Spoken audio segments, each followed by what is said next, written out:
Brewbird. I'm a Canadian girl training to be a whiskey distiller in Scotland. Welcome to the Distilled Kitchen, where we're making British dishes and cocktails, because every good dish deserves a good drink. Now, I've made a lot of roast Christmas turkeys in my day. I've tried brining it several days in advance, which many people recommend, but I find with brining that if you don't rinse the turkey out properly, it just ends up being very salty, and I don't like taking that risk. Also, it's kind of a waste of salt. I've also tried opening the hot oven mid-roast to flip my bird for a more even roast. I've also dropped aforementioned hot bird onto the oven as I was trying to turn it over. It's not fun, people. Not fun at all. And pretty dangerous now that I think about it. I've washed, basted, prodded, poked, and massaged my turkeys in an effort to make them taste better. After all my trials, my favorite method and the easiest way to cook a turkey in my opinion is the Mayo method. The Mayo keeps the turkey moist and juicy and is a relatively stress-free preparation method. So let's get to making our Mayo turkey, chestnut stuffing, and gravy. In a bowl, we'll add 120 grams of mayo and a few varieties of your favorite herbs. Here I have some thyme and rosemary. I'm using 5 sprigs of each of them, and I'll just pick off the leaves and mix them into the mayo. I'm going to quarter an onion and also chop 2 celery stalks into 3-inch pieces. These will go inside the cavity of the turkey. Next, I'll deal with my 5-kilogram turkey. It spent 2 days in the fridge defrosting. There are a lot of feathers on its body still, so I'm going to pick those out. I'm going to rinse it out under cold water under the sink while scrubbing its skin with some coarse salt to clean it up a bit. After drying it with paper towels inside and out, I'll take that mayo mixture and spread it all over the bird.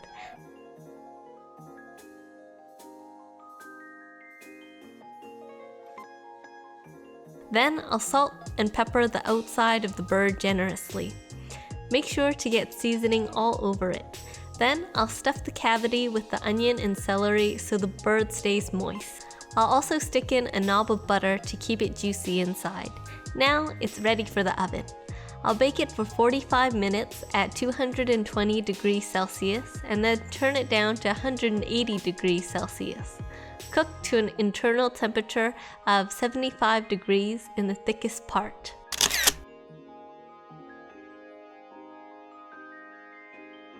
For the stuffing, I'll finely dice 3 celery stalks and finely dice 3 onions as well as finely mince 4 cloves of garlic.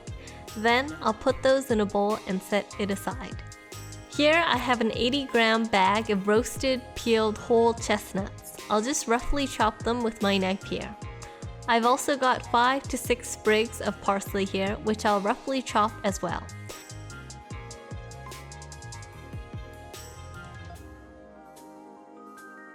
Then I'll get 3 sprigs of thyme and pull off the leaves from them, as well as 3 sprigs of rosemary.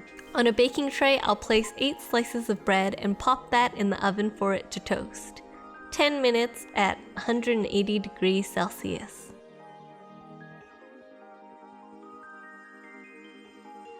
In a medium pan with a knob of butter, put in the onion, garlic, and celery mixture. We'll sweat these out until they become soft and translucent, 8 minutes, but not brown. Season with salt and pepper. Cook for 1 to 2 minutes more and put aside in a bowl.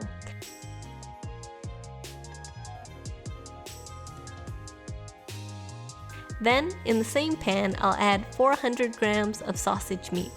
Usually, I don't put meat in my stuffing, and I like it that way, so this step is totally optional. I'll break up the sausage meat and brown it in the pan. I'll combine the meat with the fresh herbs and chestnuts.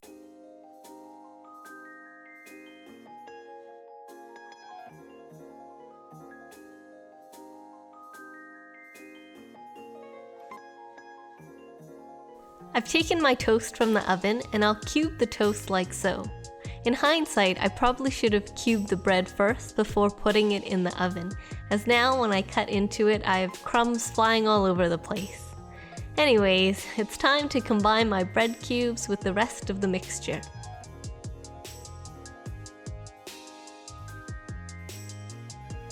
Once the bread is mixed in, we'll add in 500 milliliters of chicken stock and 150 milliliters of whole milk and 1 egg beaten, which will help bind all the ingredients together.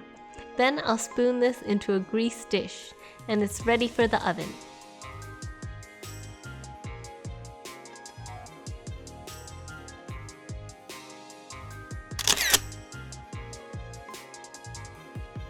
Now for our gravy. I've minced 1 small onion here, and I'll sweat that in a knob of butter for about 6 minutes.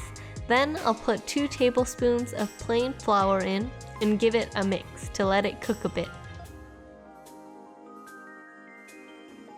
Then I'll add in half a liter of chicken stock and the leaves from a sprig of thyme. You can add in any pan drippings here as well. Stir and let it come to a simmer. Simmer for 5 minutes or until the gravy is at your preferred consistency.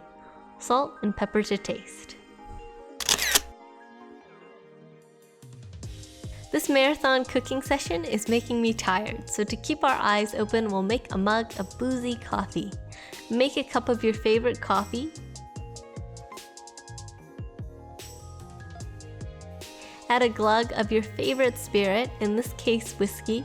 Take a 15-minute break to enjoy it, and then it's time to get to work on our Christmas sides, which we'll make in the next video.